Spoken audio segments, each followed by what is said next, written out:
యేసుక్రీస్తు దివ్యమైన పరిశుద్ధమైన నామం ద్వారా ప్రియ దేవుని వెళ్ళారా మీ అందరికీ శుభాభివందనములు తెలియపరుస్తున్నాను. మత్తయి సువార్త 7వ అధ్యాయము 21వ వచనం. ప్రభువా ప్రభువా అని నన్ను పిలుసు ప్రతివాడును పరలోక రాజ్యంలో ప్రవేశింపడు గాని పరలోకమందున్న నా తండ్రి చిత్త ప్రకారం చేయువాడే ప్రవేశించును. ఆ దినమందు అనేకులు నన్ను చూసి ప్రభువా ప్రభువా మేము నీ నామమున ప్రవశింపలేదా, నీ నామమున దెయ్యములను వెళ్ళగొట్టలేదా, నీ నామమున అనేకమైన అద్భుతములు చేయలేదా అని చెప్పుదురు. అప్పుడు నేను మిమ్మును ఎన్నడను ఎరగను, అక్రమము చేయువారులారా నా యొద్ద నుండి పొండని వారితో చెప్పుదును. దేవుని చిత్త ప్రకారం చేసేటి వారు ఎందరున్నారు ఈ లోకంలో?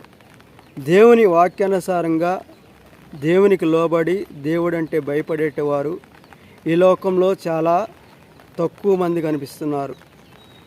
యేసుక్రీస్తు ప్రభువారు కూడా మాట్లాడుతున్నారు.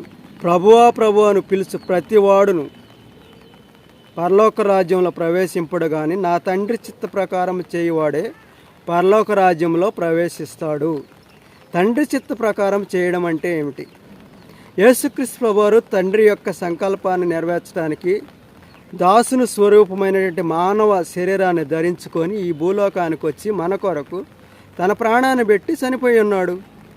ఆయన తండ్రి యొక్క సంకల్పాన్ని నెరవేర్చాడు. దేవుని యొక్క సువార్తను బోధించేటి వారు ఇక్కడ మాట్లాడుతున్నారు.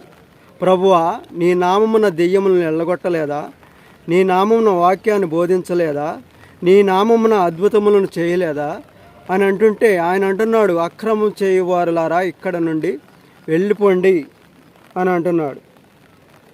నా యొద్ద నుండి తొలగిపోండి అని అంటున్నాడు. చూడండి ప్రియదేవుని బిడ్డలారా, ఈరోజు మన ఆంధ్రప్రదేశ్ కలిగినటువంటి విపత్తు, ఆంధ్రప్రదేశ్ కలిగినటువంటి వరద ముంపు బాధ వర్ణాతీతం. చూడండి ప్రియదేవుని బిడ్డలారా, ఎంతోమంది బిడ్డలు విజయవాడ ప్రాంతంలో ఆకలికి అలమటిస్తూ వాటర్ కోసం నీళ్ళ కోసం అలమటిస్తూ ఒక్కసారిగా ఆ యొక్క వరద వారి యొక్క గృహాల మీద పడినప్పుడు వారు ఎంతో భయకాంతులైనారు. కానీ దేవుని ఎరిగినట్టు వారు, దేవుని యందు విశ్వాసించుట వారు ఆపదొచ్చే సమయానికి భయపడరు. ఉదాహరణకి బైబిల్లో చాలామంది ఆపదొచ్చినా కానీ భయపడినటువంటి వ్యక్తులు చాలామందిని మనం చూడవచ్చు. యోబు గారు తనకు కలిగినటువంటి ఆపదను, ఆ బాధను చూసి భయపడ్డా? భయపడలేదు. దానియేలు గారు సింహాల గుహలో వేసినప్పుడు భయపడ్డా? భయపడలేదు. అదేవిధంగా దేవుని యందు విశ్వాసించేటువంటి ఏ వ్యక్తి అయినా కానీ ఎప్పుడు బాధ కలిగినా, ఆపద విపత్తు వచ్చినా కానీ బాధపడడు, నిబ్బరంగా ధైర్యంగా ఉంటాడు. 24వ వచనం. కాబట్టి ఈ నా మాటలు విని వాటి చొప్పున చేయి ప్రతివాడును బండ మీద తన ఇల్లు కట్టుకుని బుద్ధిమంతుని పోలియుండును. బుద్ధిమంతున పోలినటువంటి వారు ఎవరు? నీతిమంతులు. నోవాహు దినములు చూశారు. పరిశుద్ధ గ్రంథమైన ఆదికాండంలో నోవాహు అనే వ్యక్తి కనిపిస్తాడు. 40 రాత్రులు 40 పగళ్ళు వర్షాన్ని విస్తారంగా కురిపించాడు తండ్రి అయిన యెహోవా దేవుడు. ఆ యొక్క వర్షం యొక్క వరద ముంపుకి భూమండలం అంతా కూడా ఒక్క చిన్న ఆకు కూడా, చిన్న చెట్టు కూడా కనిపించకుండా వాటర్తో జలప్రళయాన్ని సృష్టించాడు. నోవాహు దేవుని యందు కృప పొందినట్టు వాడై ఉన్నాడు, యెహోవా యందు భయభక్తి కలిగినట్టు వాడై ఉన్నాడు. కాబట్టి నోవాహుని పిలిచాడు. ఇదిగో నోవాహు, నీవు సిద్ధపాటు ఒక ఓడను ఏర్పాటు చేసుకో. ఇదిగో ఈ భూమి అంతా కూడా సమస్త శరీరులు పాపముతోనూ బలాత్కారంతో నిండిపోయి ఉన్నది. కాబట్టి వారిని అందరినీ నేను తుడిసివేయబోతున్నాను, భూమి మీద నుండి వారిని నశింపజేయబోతున్నాను.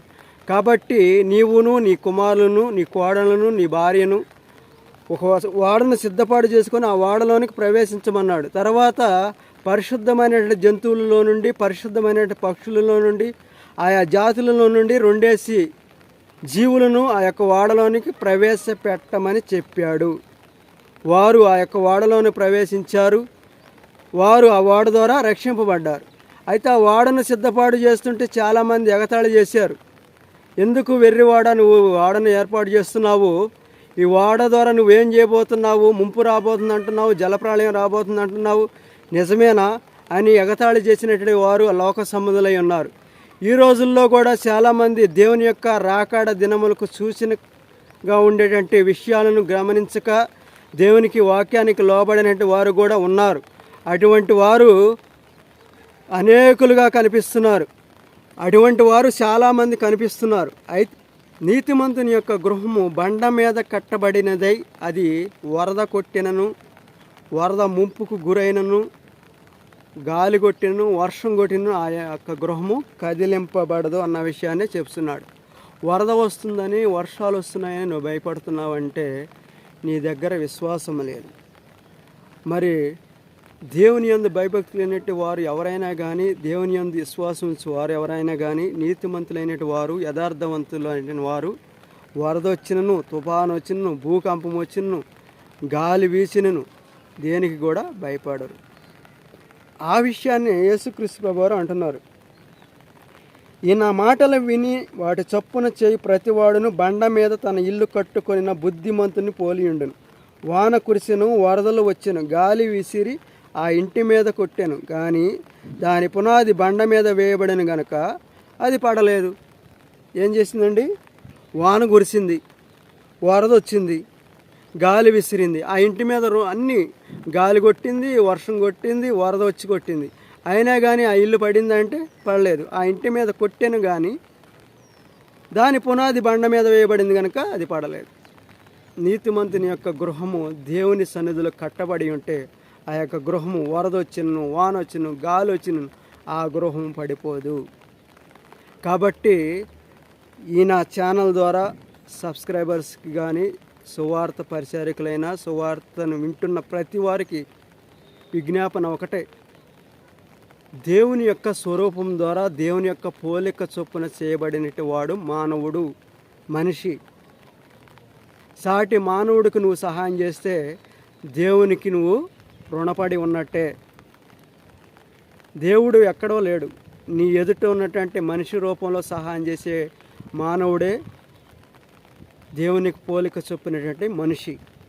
కాబట్టి ఆపదలో ఉన్నటువంటి వారికి సహాయం చేయండి, ఆకలి అనేటి వారికి ఆకలి తీర్చండి, దాహం అనేటి వారికి దాహాన్ని తీర్చండి. గృహం లేనటి వారు, మరి విజయవాడ గ్రామంలో అద్దెకు ఉండేటటువంటి వారు చాలామంది ఉన్నారు. అటువంటి వారు చాలామంది ఇళ్లల్లో అద్దెకి చిన్న చిన్న లోతట్టు ప్రాంతాలలో ఉండేటివారు, మరి ఎగువన పెద్ద పెద్ద అపార్ట్మెంట్లు ఉండేటివారు ఎవరైనా కానీ వరద వచ్చినప్పుడు పైకి వారిని పిలుచుకోవడం, వారికి కావాల్సినట్టు అవసరం తీర్చడం, వారికి చేతనటువంటి మాటికి పేదలకు సహాయం చేయవాడు యెహోవాకు అప్పు ఇచ్చేవాడు. కాబట్టి నువ్వు పేదలను ఆదుకుంటే దేవుడు నీకు సహాయం దయచేస్తాడు. కాబట్టి ఈ యొక్క మాటలు విన్నటువంటి వారు ఎవరైనా కానీ ప్రతి బిడ్డ కూడా దేవుని వాక్యానికి లోబడి ఉండండి. అనుదినము దేవుని సన్నిధిలో గడపడానికి, దేవుని యొక్క వాక్యాన్ని వినడానికి నీతిమంతుని పోలినటువంటి వాడివై ఉంటే, నోవాహు ఆ దినముల్లో జలప్రళయాన్ని చూస్తే నోవాహుని ఎందుకు కాపాడాడు? నీతిమంతుడిగా ఉన్నాడు కాబట్టి అతనితో పాటు 7 కాపాడబడ్డారు. తన భార్య, తన కుమారులు, కోడళ్ళు. అదేవిధంగా ఆయా జాతుల పక్షులు, జంతువులు కూడా జాతికి వచ్చి 2 చొప్పున ఆ యొక్క ఓడలోనికి ప్రవేశించడం అనేది జరిగింది. కాబట్టి ప్రియ దేవుని బిడ్డలారా, బండ మీద, క్రీస్తు నేడు బండ మీద నీ జీవితాన్ని నువ్వు కట్టుకుంటే, నువ్వు గాలి వేసినను, భారీ గాలి వీసిన, భారీ వర్షం వచ్చిన, తుఫాను వచ్చిన, భూకంపం వచ్చిన, వరద వచ్చిన నీ యొక్క గృహం పడిపోదు, నువ్వు కదలబడవు. కాబట్టి భయపడవద్దు. ప్రతి వారి కొరకు విజ్ఞాపన చేయండి. ప్రార్థనాపూర్వకమైన జీవితాన్ని కొనసాగించాలని మీ అందరికి కూడా శుభాభివందనములు తెలియపరుస్తూ చిన్న ప్రార్థన చేసుకున్నాం. పరిశుద్ధమైన మా తండ్రి, మీ ఘనమైన నామాన్ని పొందనాలు తండ్రి. ఇగో తండ్రి, ఇప్పటి వరకు మీ మాటల ద్వారా మమ్మల్ని మేము హెచ్చరించుకున్నందుకు వందనాలు. ఇగో తండ్రి, నా మాటలు అనేక బిడ్డల హృదయాల్లో ఫలించలాగా సహాయం దయచేయమని, ఇగో తండ్రి, వరద ముప్పు ప్రాంతానికి గురి అయినటువంటి ఆ యొక్క విజయవాడ పట్టణాన్ని, ఆయా బిడ్డలను కూడా మీరు సంరక్షించి వారికి కావాల్సినట్టు ఆహారాన్ని, తాగునీటిని, అన్ని విషయాల్లో మీరే తోడుండి మనుషు రూపాన మీరు వెళ్ళి సహాయాన్ని దయచేసి ఆ బిడ్డలను సంరక్షించమని ఇదిగో తండ్రి, పంటలను, ఆస్తి నష్టము, పశు సంపద ఎంతో నష్టం జరిగి ఉన్న తండ్రి, అట్టి బిడ్డల ఎడలను మీ కృపను, మీ సహాయం తెచ్చామని, మరి ముఖ్యంగా తండ్రి ఈ ఛానల్ ద్వారా వీక్షిస్తున్న బిడ్డలను కూడా మీరు దీవించి ఆశ్రయించమని యేసుక్రీస్తు దివ్యమైన పరిశుద్ధమైన నామం ద్వారా ప్రార్థన చేసి బతిమాలాడుతున్నాను తండ్రి. ఆమేన్.